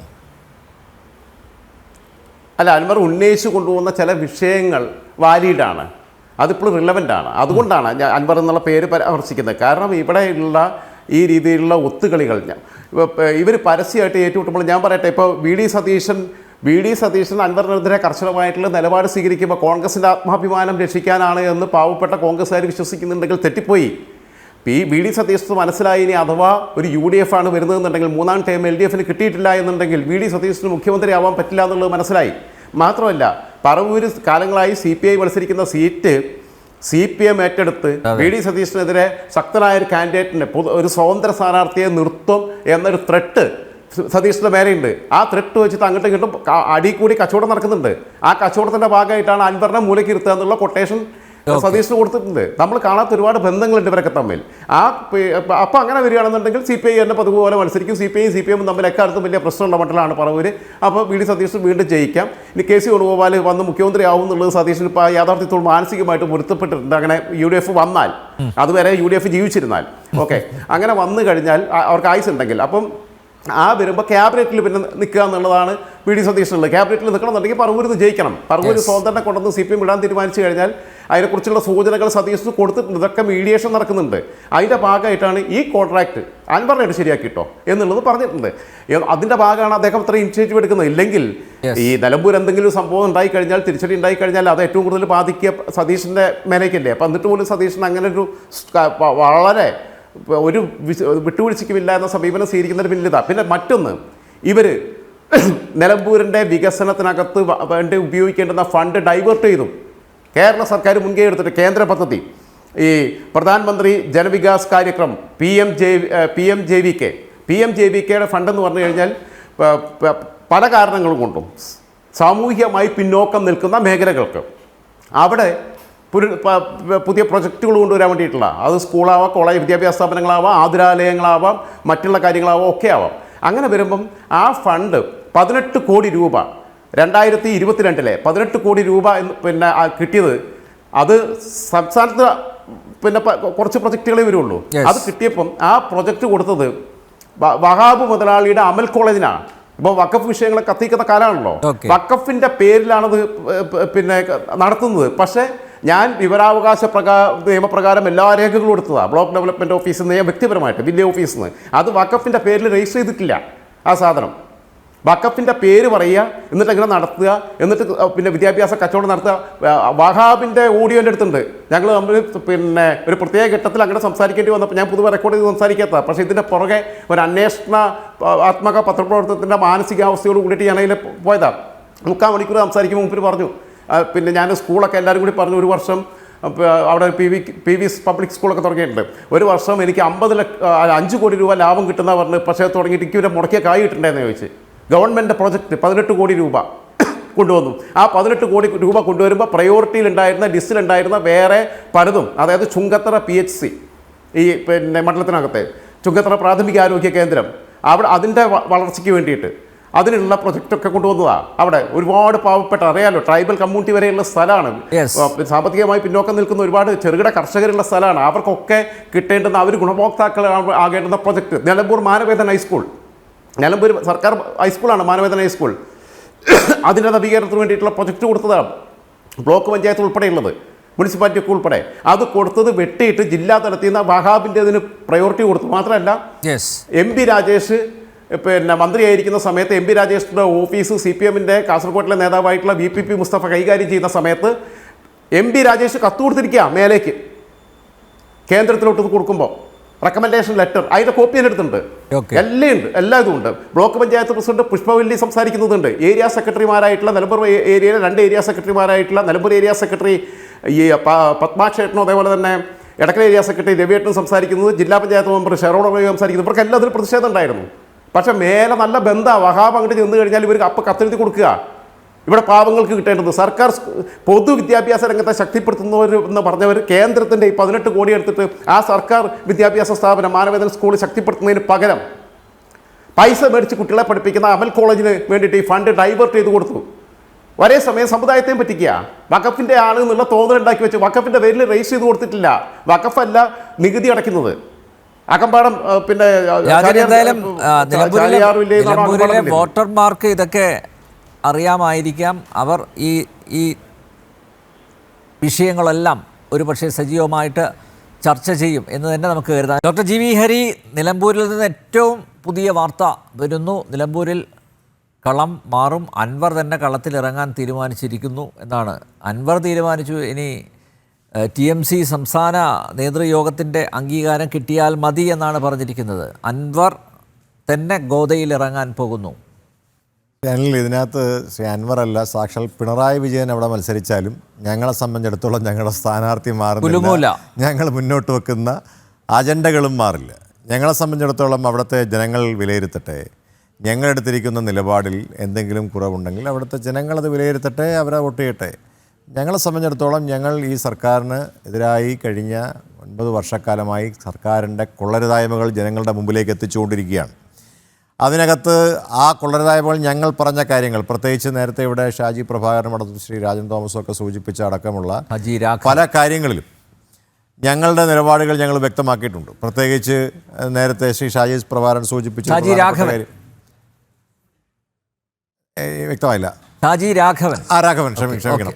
അദ്ദേഹം സൂചിപ്പിച്ചതുപോലെ ഷാജി സൂചിപ്പിച്ച ഒരു പ്രധാനപ്പെട്ട കാര്യം, മുഖ്യമന്ത്രിയുടെ ആഫീസിനകത്തിരുന്നു കൊണ്ട് സ്വർണ്ണക്കള്ളക്കടത്ത് നടത്തുന്ന കാര്യങ്ങൾക്കടക്കമുള്ള കാര്യങ്ങളിൽ നിലപാടെടുത്തുകൊണ്ടാണ് ശ്രീ പി വി അൻവർ ഇപ്പോൾ രാജിവെച്ച് അദ്ദേഹം UDF പിന്തുണ പ്രഖ്യാപിച്ചത്. ഇപ്പോൾ അദ്ദേഹം പറഞ്ഞ സ്ഥാനാർത്ഥിയെ അല്ലെങ്കിൽ അദ്ദേഹം പറഞ്ഞയാളിനെ സ്ഥാനാർത്ഥിയാക്കാത്തത് കൊണ്ട് അദ്ദേഹം വീണ്ടും മത്സരിക്കുന്നുണ്ടെങ്കിൽ അവിടുത്തെ ജനങ്ങൾ തീരുമാനിക്കട്ടെന്നേ.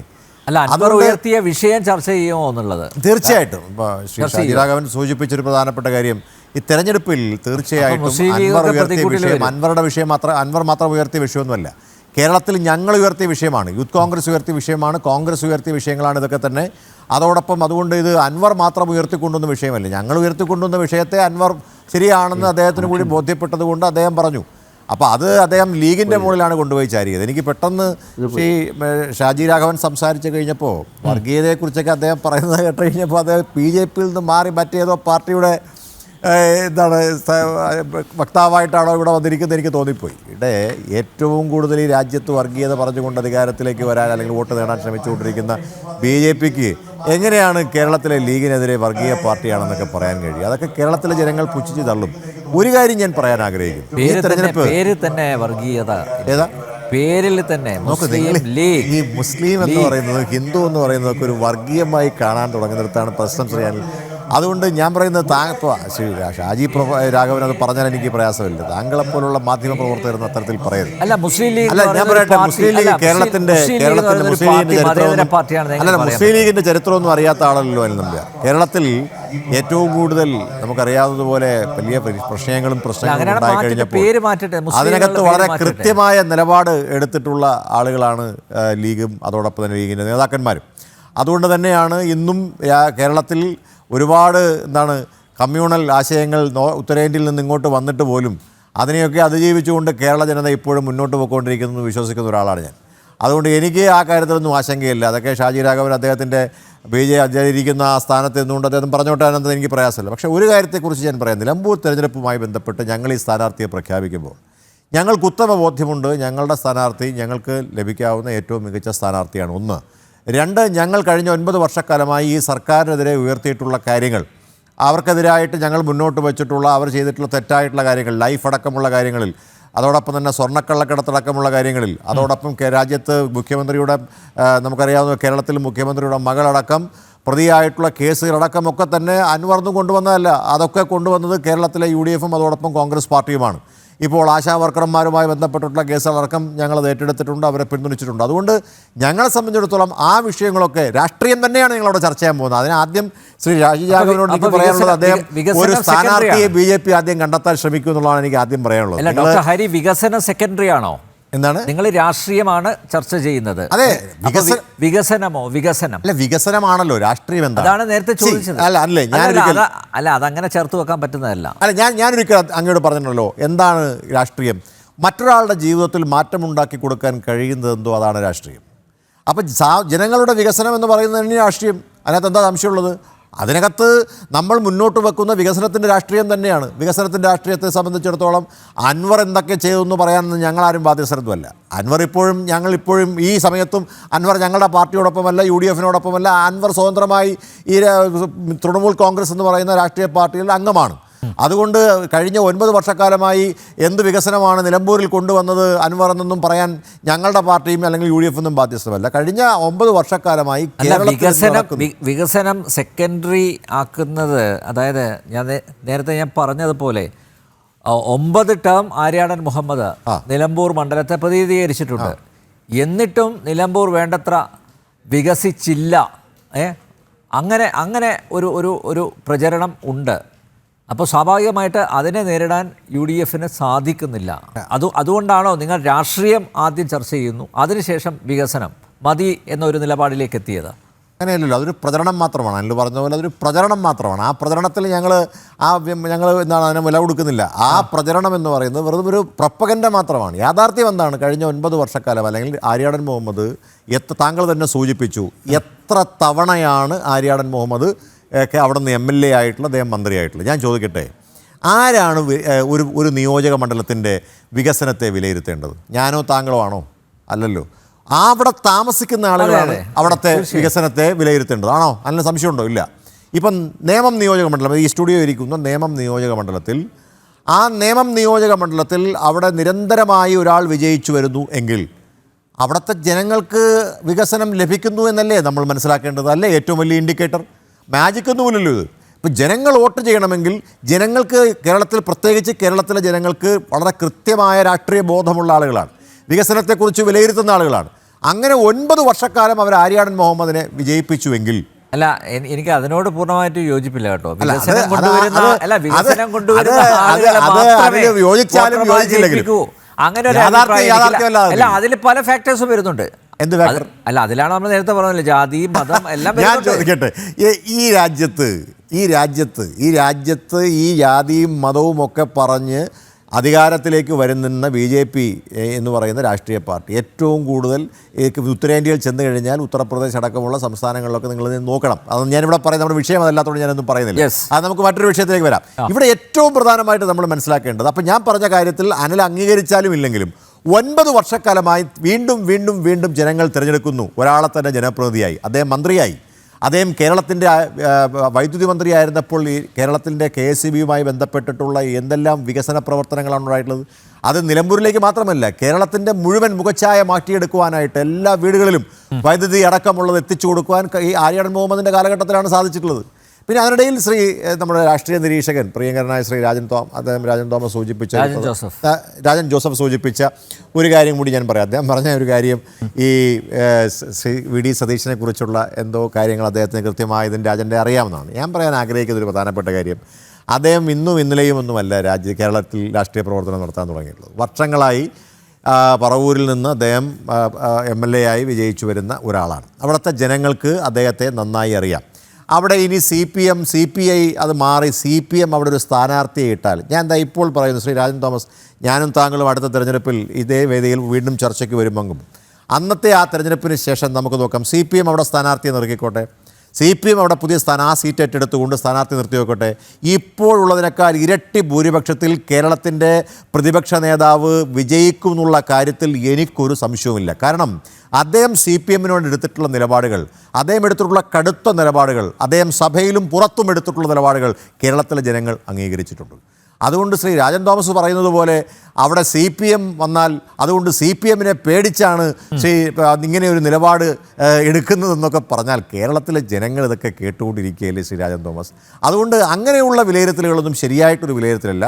താങ്കൾ പറഞ്ഞ അൻവറിനെ കുറിച്ച് പറഞ്ഞ വിലയിരുത്തലോടൊക്കെ ഞാൻ യോജിക്കുന്നുണ്ട്, അതിനകത്ത് എനിക്ക് അഭിപ്രായ വ്യത്യാസമില്ല. പക്ഷേ പ്രതിപക്ഷ നേതാവിനെ കുറിച്ച് താങ്കൾ പറഞ്ഞിട്ടുള്ള ആ വിലയിരുത്തലുണ്ടല്ലോ, ആ വിലയിരുത്തൽ താങ്കൾ തിരുത്തണം എന്നാണ് എനിക്ക് പറയാനുള്ളത്.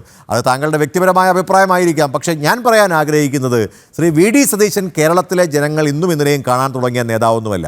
ഒരുപാട് കാലമായി കേരള രാഷ്ട്രീയത്തിൽ പ്രവർത്തിച്ച് വളരെ പരിണിതപ്രജനായിട്ടുള്ള ആളാണ് അദ്ദേഹം. CPI അല്ല, CPM അല്ല, ഇനി ആരവിടെ വന്നാലും അദ്ദേഹത്തെ സംബന്ധിച്ചിടത്തോളം അദ്ദേഹം പറവൂരിൽ തന്നെ മത്സരിക്കും. പറവൂരിൽ നിന്ന് CPMൻ്റെ സ്ഥാനാർത്ഥിയാണെങ്കിൽ അങ്ങ് എഴുതി വെച്ചോളൂ, ഇപ്പോൾ ഉള്ളതിനേക്കാൾ കൂടുതൽ ഭൂരിപക്ഷത്തിൽ അദ്ദേഹം വിജയിക്കുക തന്നെ ചെയ്യുന്നുള്ള കാര്യത്തിലൊന്നും ഞങ്ങൾക്കാർക്കും ഒരു സംശയമില്ല. കാരണം നിലപാടെടുത്ത് നിൽക്കുമ്പോൾ ഇങ്ങനെ അദ്ദേഹത്തിന് ഒരുപാട് കാര്യങ്ങളൊക്കെ പലരും പറയും, അതൊന്നും ഞങ്ങൾക്ക് ബുദ്ധിമുട്ടൊന്നുമില്ല. പിന്നെ ഷാജി രാഘവനോട് ഒരു കാര്യം കൂടെ ഞാൻ പറയാം. അങ്ങ് രാഷ്ട്രീയത്തെക്കുറിച്ച് വികസനത്തെക്കുറിച്ചൊക്കെ സംസാരിക്കുന്നതിന് മുമ്പ് അങ്ങയുടെ പാർട്ടിയോട് അടിയന്തരമായി അവിടെ ഒരു സ്ഥാനാർത്ഥിയെ കണ്ടെത്തി അവിടെ മത്സരിക്കാൻ, അത് BDJസിനൊന്നും കൊടുക്കരുത്. എന്തിനാ വെറുതെ ആ സീറ്റൊക്കെ BDJസിന് കൊടുക്കുന്നത്? അതൊക്കെ നിങ്ങളുടെ ആഭ്യന്തര വിഷയമാണ്. എങ്കിൽ പോലും ഞാൻ പറയാൻ ആഗ്രഹിക്കുന്നത്, BJP അവിടെ ഒന്ന് മത്സരിച്ച് അവിടെ എത്ര വോട്ട് നേടും എന്നുള്ളതൊന്ന് വിജയിപ്പിച്ച് അല്ലെങ്കിൽ ഒന്ന് കാണിച്ചു തന്നാൽ കുറച്ച് നന്നായിരിക്കും. നിങ്ങൾ രാഷ്ട്രീയം പറയൂ, നിങ്ങൾ വികസനം പറയൂ, ഞങ്ങളും പറയാം രാഷ്ട്രീയവും വികസനവും. രാജൻ ജോസഫ്, കേൾക്കാം. യെസ്, നേരത്തെ താങ്കൾ കൈപൊക്കിയിരുന്നു, എന്തോ പറയാൻ വേണ്ടി, പ്ലീസ്. അല്ല, പിന്നെ സതീശൻ്റെ കാര്യം പറഞ്ഞപ്പോഴാണ് പറഞ്ഞത്. അതായത് സതീശൻ്റെ രാഷ്ട്രീയ പ്രവർത്തനത്തെ വളരെ ശ്രദ്ധിച്ച് ക്ലോസ് വാച്ച് ചെയ്യുന്ന ഒരാൾ തന്നെയാണ് ഞാൻ.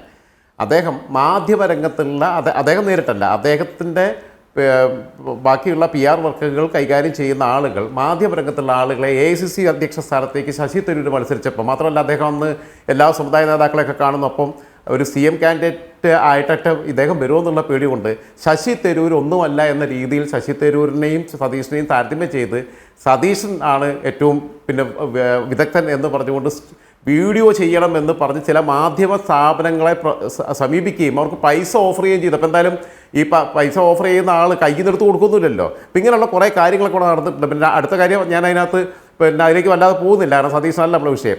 ഞാൻ പറഞ്ഞു വന്നത് ഇവിടെ പല രീതിയിലുള്ള കാര്യങ്ങൾ നടക്കുന്നുണ്ട്. ഇപ്പം കേരളത്തിലെ വികസനത്തെക്കുറിച്ച് പറയുകയാണെന്നുണ്ടെങ്കിൽ ഇത് വല്ലാത്തൊരവസ്ഥയാണ്. ദേശീയ പാത പൊളിയുന്നതിൻ്റെ ഉത്തരവാദിത്തം ഇവർക്കാണോ അവർക്കാണോ എന്നൊക്കെയുള്ള തർക്കമാണ് ഇപ്പോൾ നടക്കുന്നത്. പക്ഷേ എന്തൊക്കെ തന്നെ ആയിരുന്നാലും ശരി, കേരളത്തിലൊരു വികസനം ഉണ്ടായിട്ടുണ്ട്. AK സെൻറ്റർ ഒന്ന് വികസിച്ചു.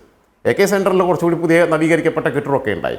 പക്ഷേ പിന്നെ രണ്ടാമത്തെ കാര്യം, കോൺഗ്രസ് കുറേ കാലം ആര്യാടൻ മുഹമ്മദ് അവിടെ നിന്ന് മത്സരിച്ച് വിജയിച്ചിട്ട് അവിടെ അതിനനുസരിച്ച് വികസനം ഉണ്ടോ എന്ന് ചോദിച്ചാൽ ഞാൻ പറയും ഉണ്ട്. അൻവറിൻ്റെ കാലത്തും ഉണ്ടായിട്ടുണ്ട്. അത് ഉണ്ടായിട്ടുണ്ട്, തുടർച്ചയായിട്ടുണ്ടായിട്ടുണ്ട്. കാരണം മറ്റു മണ്ഡലങ്ങളുമായിട്ട് താരതമ്യം ചെയ്യാൻ പറ്റുന്ന ഒരു മണ്ഡലമല്ല നിലമ്പൂർ മണ്ഡലം. നിലമ്പൂർ മണ്ഡലം എന്ന് പറഞ്ഞാൽ ഒന്ന് വിസ്തൃതമായ ഒരു പ്രദേശമാണ്. പിന്നെ എങ്ങോട്ട് തിരിഞ്ഞാലും, തെക്കോട്ട് പോയാലും വടക്കോട്ട് പോയാലും പടിഞ്ഞാറേക്ക് പോയാലും കിഴക്കോട്ട് പോയാലും ഒക്കെ എല്ലായിടത്തും പുഴയും തോടും ഒക്കെ ഉള്ളത്. അപ്പോൾ ഒരു റോഡ് ഉണ്ടാക്കണം എന്നുണ്ടെങ്കിൽ തന്നെ ഈ ഇൻഫ്രാസ്ട്രക്ചറിൻ്റെ ഡെവലപ്മെൻറ്റിന് വേണ്ടിയിട്ട് ബാക്കിയുള്ള മണ്ഡലങ്ങൾക്ക് കിട്ടുന്നതിൻ്റെ 10 ഇരട്ടി പൈസ കിട്ടിയാൽ മാത്രമേ അവിടെ പ്രൊജക്റ്റുകൾ തീർക്കാൻ പറ്റുള്ളൂ. ഒക്കെ അത്യാവശ്യം വീതിയുള്ള പുഴകളാണ്, ചെറിയ പാലങ്ങളല്ല. അപ്പോൾ എങ്ങോട്ട് പോകണമെങ്കിലും, ഏത് ഭാഗത്തേക്ക് പോകണമെന്നുണ്ടെങ്കിലും വലിയ വലിയ പാലങ്ങൾ വേണം, അങ്ങനെയുള്ള സൗകര്യങ്ങൾ വേണം. പിന്നെ അതേപോലെ തന്നെ ഭൂഘടന വളരെ വ്യത്യസ്തമാണ്. അപ്പോൾ അതിൻ്റെ ഭാഗമായിട്ടുണ്ടായിട്ടുള്ള ഒരു മന്ദത ഉണ്ടായി എന്നല്ലാതെ ആര്യാടൻ മുഹമ്മദ് ഒരുപാട് കാര്യങ്ങൾ ചെയ്തിട്ടുണ്ട്, അൻവർ ഒരുപാട് കാര്യങ്ങൾ ചെയ്തിട്ടുണ്ട്. പക്ഷേ CPM-ൻ്റെ ഒരു അവസ്ഥ ആലോചിക്കണം. CPM-നെ സംബന്ധിച്ചിടത്തോളം എത്ര വലിയ രാഷ്ട്രീയ നെറുകേട്. ഞാൻ പറഞ്ഞു, ഇപ്പോൾ ഇവിടെ പ്രകടനം നടത്തിയ സഖാക്കളെ പാർട്ടിയിൽ നിന്ന് പുറത്താക്കിയെന്ന് പറഞ്ഞ പോലെ തന്നെയാണ്. അപ്പോൾ അല്ലെങ്കിൽ ചിലരെ അങ്ങ് ഐസൊലേറ്റ് ചെയ്തതുപോലെ തന്നെ ഇവർ ചെയ്തിട്ടുള്ള എന്താ? ഇവർ ഈ സഖാവ് കുഞ്ഞാലിയെ കൊന്നത് ആര്യാടനാണ് എന്ന് പറഞ്ഞ് കൊലയാളി ആര്യാടൻ എന്ന് മുദ്രാവാക്യം വിളിച്ചവരാ ആര്യാടനെതിരെ. അങ്ങനെ മുദ്രാവാക്യം വിളിച്ചവർ 80-ൽ ആര്യാടനെ കൊണ്ടുവന്ന് മന്ത്രിയാക്കി നായനാർ മന്ത്രിസഭയിൽ. അപ്പോൾ കുഞ്ഞാലി കൊലയാളിയല്ലേ? അങ്ങനെ ഉണ്ടല്ലോ. ഒരു കൊലയാളിയാണെങ്കിൽ അദ്ദേഹത്തെ കോടതി കൊടുത്തു ആര്യാടൻ്റെ ഈ കേസിൽ നിന്ന് ഊരിച്ചെടുക്കുന്നതിൽ അഭിഭാഷകൻ എന്ന രീതിയിൽ ഏറ്റവും പ്രധാനപ്പെട്ട പങ്ക് വഹിച്ച ആൾ TKMC ആണ്. അപ്പോൾ ഇവർ കൊലയാളിയെന്ന് ആക്ഷേപിക്കുന്ന ആളെയും കൊലയാളിയെ രക്ഷിച്ചു എന്ന് പറയുന്ന വക്കീലിനെയും ഒക്കെ പിന്നീട് അവിടെ നിർത്തി MLA ആക്കിയിട്ടുണ്ട്, മന്ത്രിമാരാക്കിയിട്ടുണ്ട്, രണ്ടും ഇവരുടെ ക്യാബിനറ്റ് കൊണ്ടുവന്നിട്ടുണ്ട്. അതേപോലെ തന്നെ കുഞ്ഞാലിയുടെ ഭാര്യ എന്ന് പറയുന്നത് നമ്മളെ KT മുഹമ്മദിൻ്റെ സഹോദരിയാണ്. അവർക്ക് ആ കുടുംബത്തിനൊക്കെ അതിന് വലിയ പ്രതിഷേധം ഉണ്ടായിട്ടുണ്ട്. അപ്പോൾ ഇവർക്ക് ഇഷ്ടം ഉണ്ടാകുമ്പോൾ സ്വീകരിക്കാം. പിന്നെ ആര്യാടൻ ഷൗക്കത്തിനെതിരെ ഇപ്പോൾ നാളെ തൊട്ട് ഓരോ ആരോപണങ്ങൾ ഉണ്ടാവും. പക്ഷേ ആര്യാടൻ ഷൗക്കത്ത് ഇപ്പോൾ LDF-ൻ്റെ സ്ഥാനാർത്ഥിയാണെങ്കിൽ ഈ ആരോപണം ഉണ്ടാവില്ലല്ലോ. തിരിച്ച് പിന്നെ പ്രിയപ്പെട്ട നമ്മുടെ ഡോക്ടർ GV ഹരി നേരത്തെ പറഞ്ഞ കാര്യം, 9 വർഷം മാതൃകാപരമായ പ്രവർത്തനം നടത്തിയ ഒരുപാട് വികസന പ്രവർത്തനങ്ങൾ കൊണ്ടുവന്ന പക്ഷേ അൻവർ LDF വിട്ടിട്ടില്ല. അല്ല, അൻവർ LDF വിട്ടിട്ടില്ലായിരുന്നെങ്കിൽ അൻവർ ഒരു വർഷം കൂടി LDF-ൻ്റെ ഭാഗമായി തുടർന്ന് 2026-ൽ വീണ്ടും LDF-ൻ്റെ സ്ഥാനാർത്ഥിയായിട്ട് മത്സരിക്കുകയായിരുന്നെങ്കിൽ കോൺഗ്രസ് ഇത് പറയുമോ? അൻവർ ഒന്നും ചെയ്തിട്ടില്ല എന്നല്ലേ പറയുള്ളൂ.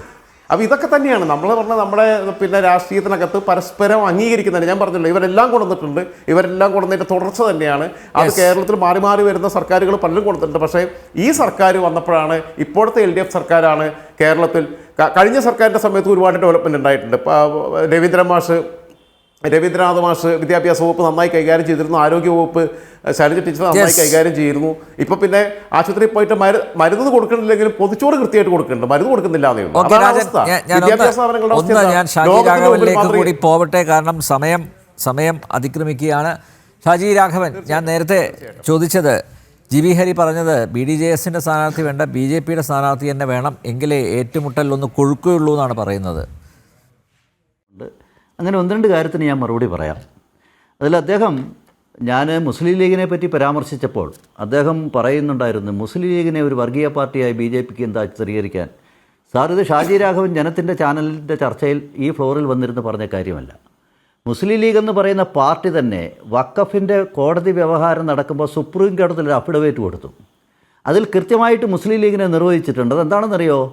മുസ്ലിങ്ങളുടെ ക്ഷേമത്തിന് വേണ്ടിയിട്ട് പ്രവർത്തിക്കുന്ന സംഘടന എന്നുള്ള നിലയ്ക്കാണ് പറഞ്ഞിരിക്കുന്നത്. മനസ്സിലായില്ലേ? അല്ലാതെ ഈ കേരളത്തിലെയും രാജ്യത്തെ മുഴുവൻ ജനങ്ങളുടെയും വെൽഫെയർ എന്ന് അവർ കൊടുത്ത അഫിഡവിറ്റിൽ മുസ്ലിം ലീഗിനെ അവർ നറേറ്റ് ചെയ്യുന്നില്ല. ഡോക്ടർ ജി വി ഹരിയും കേരളത്തിലെ കോൺഗ്രസ്സുകാരും അതെന്തുകൊണ്ട് പറയുന്നു എന്നുള്ളത് പരിശോധിക്കപ്പെടേണ്ടതാണ്. ഞാനത് സൂചിപ്പിച്ചോട്ടെ. രണ്ടാമത്തെ കാര്യം, താങ്കൾ സ്ഥാനാർത്ഥിയെ പറ്റിയിട്ട് സൂചിപ്പിച്ചു. സ്ഥാനാർത്ഥി ഞങ്ങളെ സംബന്ധിച്ചോളം ഈ തെരഞ്ഞെടുപ്പിൽ ഞാൻ പറഞ്ഞല്ലോ, ഞങ്ങൾക്കൊരു നിലപാടുണ്ട്. ജനാധിപത്യത്തിൽ തെരഞ്ഞെടുപ്പിൽ സ്ഥാനാർത്ഥിയെ ഞാൻ നേരത്തെ സൂചിപ്പിച്ചു. തെരഞ്ഞെടുപ്പ് എന്ന് പറയുന്നത് ചില നിലപാടുകൾ വ്യക്തമാക്കാൻ വേണ്ടിയിട്ടാണ്.